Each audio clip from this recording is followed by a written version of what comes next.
प्रदेश में होने वाले विधानसभा चुनाव की तारीखों के ऐलान के बाद सियासी समीकरण दिलचस्प होते जा रहे हैं, जिसकी वजह से सभी राजनीतिक दलों के बीच मुकाबला काफी दिलचस्प होता जा रहा है।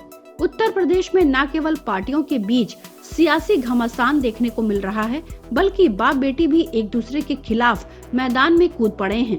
हम बात कर रहे हैं विधुना विधानसभा सीट की। यहाँ बाप बेटी एक दूसरे के खिलाफ मैदान में कूद पड़े हैं। भारतीय जनता पार्टी ने शुक्रवार को उत्तर प्रदेश के लिए अपनी चौथी कैंडिडेट लिस्ट जारी कर दी।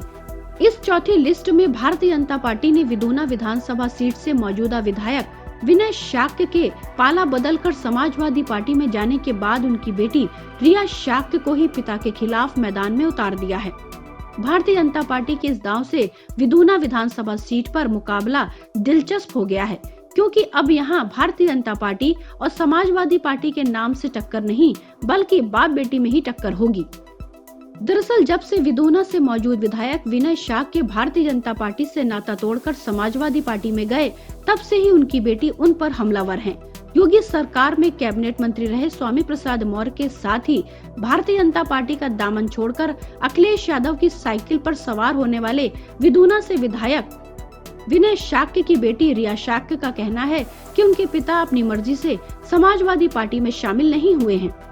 बेटी रिया शाक्य एक वीडियो में अपने चाचा और दादी पर आरोप लगाकर सुर्खियों में आई थी। उन्होंने आरोप लगाया कि मेरे पिताजी को कुछ साल पहले लकवा मार दिया था, जिसके बाद से वो चलने फिरने में असमर्थ हैं।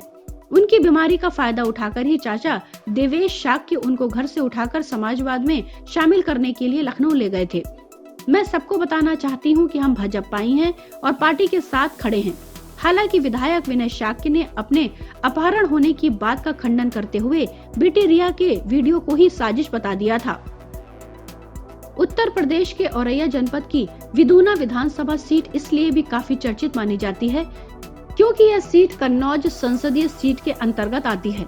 जबकि भारतीय जनता पार्टी से इस्तीफा दे चुके विनय शाक्य समाजवादी बेल्ट में प्रभावी भूमिका में माने जाते हैं।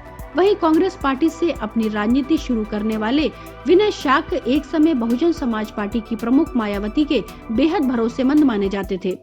वह पहली दफा विनय शाक्य 2002 में तब सुर्खियों में आए जब विधुना विधानसभा सीट के पूर्व विधानसभा अध्यक्ष धनीराम वर्मा को चुनाव में पराजित कर दिया।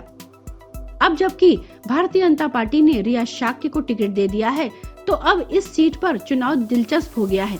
बता दें, भारतीय जनता पार्टी ने शुक्रवार की शाम को उत्तर प्रदेश चुनाव के लिए अपनी चौथी कैंडिडेट लिस्ट जारी की, जिसमें 85 प्रत्याशियों को टिकट दिया गया है।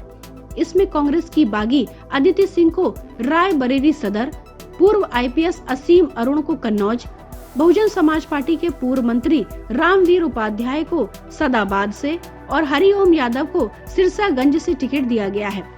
Bureau report, public news.